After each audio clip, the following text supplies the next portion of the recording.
Parole d'agriculteur, le podcast du groupe coopératif Euralis qui part à la rencontre du monde agricole. Bonjour François et merci d'avoir accepté ce moment d'échange et de m'accueillir chez toi à Pessoulens dans le Gers. Pour commencer cet entretien, veux-tu bien te présenter en quelques mots s'il te plaît? Je m'appelle François Lacombe, j'ai 57 ans. Je suis marié, j'ai 2 enfants. Je suis sur une exploitation qui aujourd'hui fait 78 hectares. Donc j'ai 2 productions qui sont une production végétale, une production animale. Donc ma production animale, c'est les volailles fermières du Gers. Et ensuite j'ai des productions végétales de la région, on va dire, avec du blé, du maïs, du tournesol, du sorgho, du soja, voilà. Pourquoi tu as voulu devenir agriculteur? J'ai jamais envisagé autre chose en fait. J'ai toujours vécu à la campagne, mon père était agriculteur, moi j'ai toujours vécu là. J'ai fait des études agricoles. J'ai jamais envisagé d'aller faire un autre métier. Pour moi c'était ça et puis c'était tout quoi.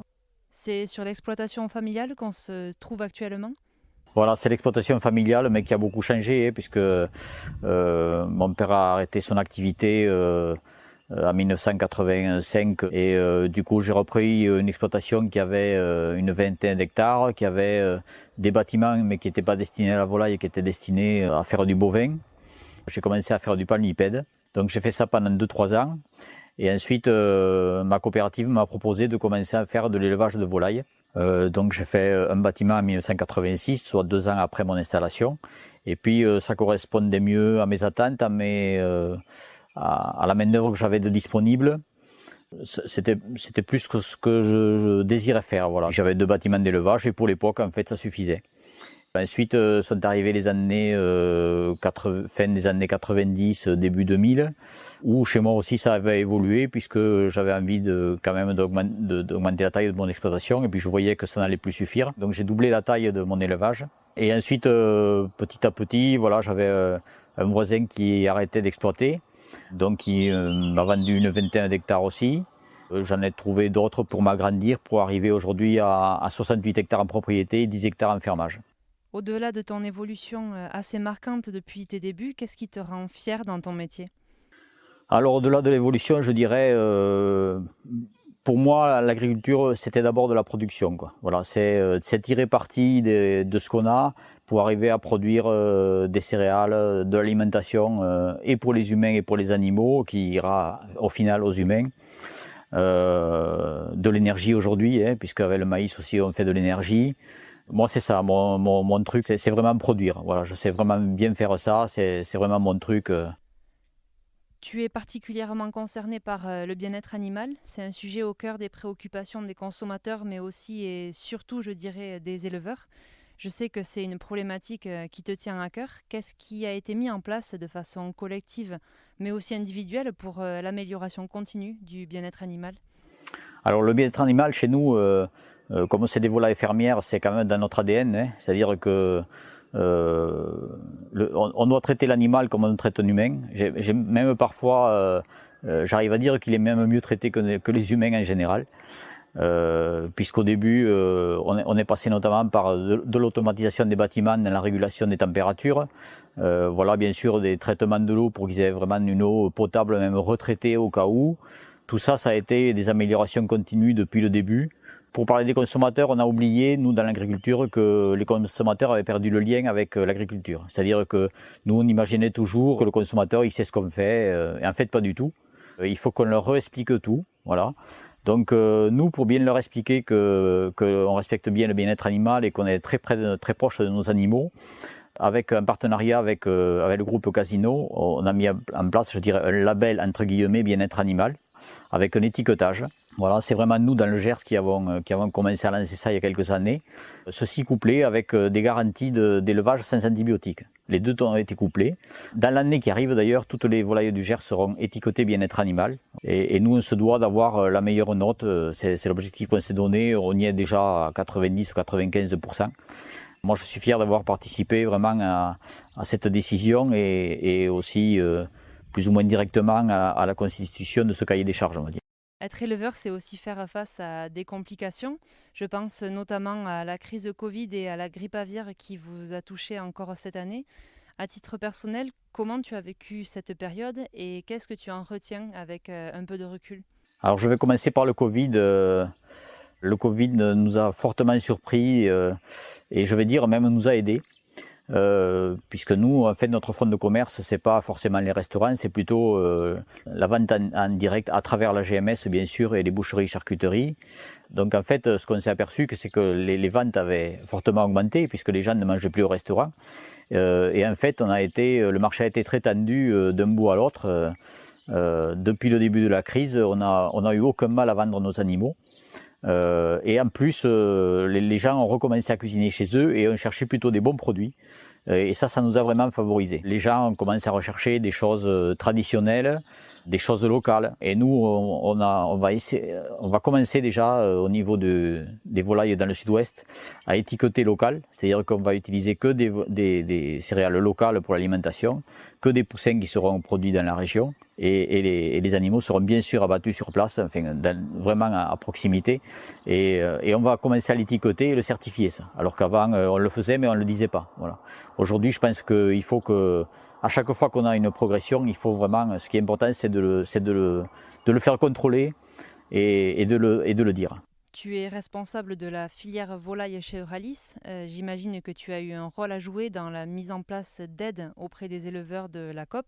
Qu'est-ce que tu peux dire sur les mesures qui ont été prises? Alors, moi je dirais que c'est la troisième crise quand même qu'on vit.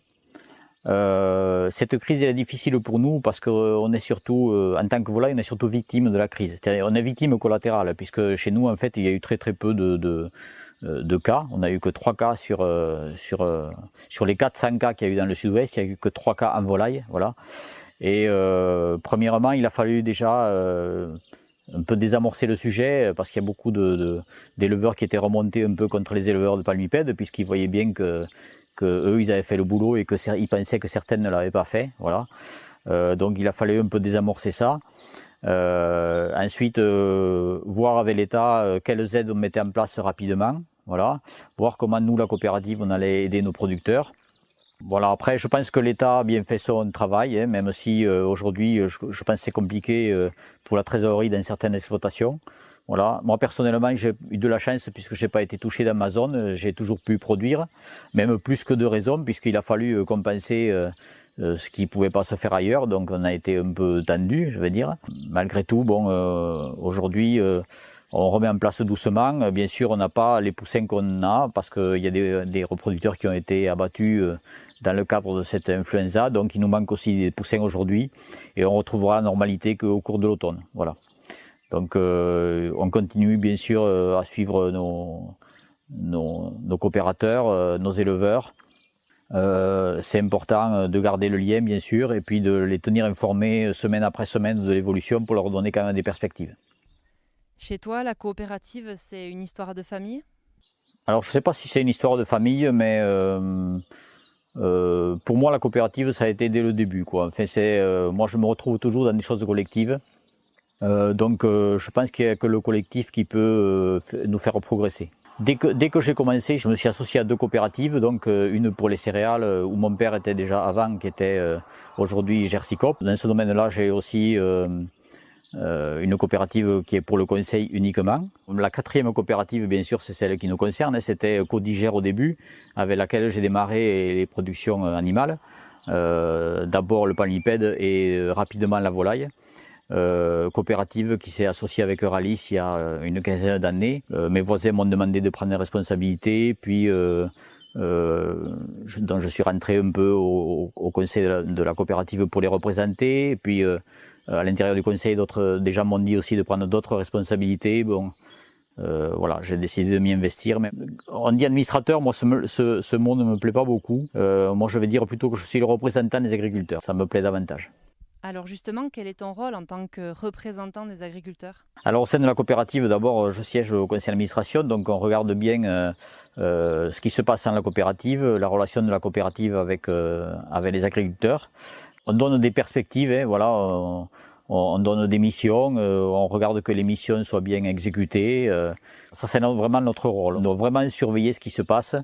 Il faut bien qu'on fasse la différence avec les opérationnels. Chacun a son rôle et chacun doit rester dans son rôle. Je siège à plusieurs comités, voilà, je suis au comité d'audit financier. Je suis aussi président de Ralis Volaille, bien sûr. J'ai pas mal d'autres fonctions qui sont liées à la volaille au niveau régional et au niveau national. Qu'est-ce que tu conseillerais à quelqu'un qui voudrait se lancer dans l'agriculture ? Moi, je dirais qu'il faut avoir confiance et puis qu'il ne faut pas avoir peur. Moi, quand j'ai commencé, j'avais quasiment tout contre moi. J'avais une structure qui était obsolète, j'avais pas d'argent, voilà, des dettes. Moi, ce que j'ai l'habitude de dire, c'est qu'ici, sur ma commune, il y a 5 exploitations qui se sont lancées dans l'élevage en même temps que moi, enfin, ou dans les 2 années qui ont suivi, qui avaient les mêmes problèmes que moi. Et aujourd'hui, ces 5 exploitations, elles sont toujours là. Et dans les exploitations qui ne se sont pas lancées ou qui n'ont pas voulu se diversifier, la moitié ont disparu. Voilà, ça c'est la première leçon à retenir. Et je pense que quand on est motivé par quelque chose, bien sûr, il y a des périodes difficiles, mais il ne faut jamais désespérer. Il faut s'investir, il faut arriver à passer des caps difficiles et puis être prudent quand même, pas faire n'importe quoi, se former, aller voir ailleurs ce qui se fait. Avoir confiance, c'est aussi croire en l'avenir. Tu la vois comment, toi, l'agriculture de demain ? Alors l'agriculture de demain, je dirais qu'elle a commencé il y a déjà bien longtemps, malgré ce qu'on entend aujourd'hui. On pense toujours que l'agriculture, on est toujours dans les années 70 avec l'agriculture intensive, tout ça. Quand je regarde ce que j'ai fait, ce qu'il y a autour de moi, je dirais que ça s'est terminé. Par exemple, moi j'ai arrêté le labour en 1990. On a beaucoup évolué, on fait beaucoup moins de traitements fongicides et insecticides, on les a divisés par 2. Je fais du semi-direct, j'ai commencé des couverts végétaux il y a 5 ans pour améliorer les terrains et stockage de carbone. J'ai du photovoltaïque depuis quelques années, j'ai même une voiture électrique. C'est plein de petites évolutions qui ont commencé. On travaille avec des GPS aujourd'hui, avec les tracteurs. Ça va continuer, ça continuera, voilà, à évoluer. Il faudra qu'à l'avenir on écoute les besoins de consommateurs, donc faire des productions contractuelles. On ne pourra pas produire comme on faisait avant, on produisait et puis on voyait bien à l'arrivée si on pouvait le vendre. Non, ça c'est fini. Il faudra écouter les besoins. On aura certes des contraintes, mais qui ne seront sûrement pas insurmontables. Mais à mon avis, la production contractuelle a vraiment de l'avenir, que ce soit en végétal ou en animal.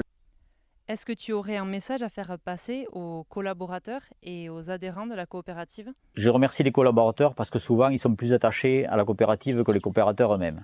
Voilà, donc de ce que je regarde autour de moi, c'est des gens quand même qui sont très motivés, je les en remercie parce que le contexte agricole n'est pas facile depuis quelques années et je trouve qu'ils ont quand même une réelle motivation. Ensuite, la question est bonne puisque tu me parles d'adhérents, mais en fait, c'est la difficulté des coopératives aujourd'hui, parce qu'il faut dire que les coopératives ont des difficultés aujourd'hui du fait du manque de confiance de certains agriculteurs et de beaucoup d'agriculteurs. C'est parce qu'on utilise en fait ce mot adhérent. Et ce mot adhérent en fait est impropre, puisqu'on ne devrait jamais l'utiliser. Le vrai nom c'est associé coopérateur. Si on utilisait ce mot, déjà, quand un agriculteur désire intégrer une coopérative, ça a une toute autre signification. Voilà. Adhérent, ça veut dire on se colle à quelque chose qui existe. Associé coopérateur, c'est pas la même chose. C'est-à-dire qu'on s'associe à d'autres personnes et à une structure, voilà, et on coopère tous ensemble.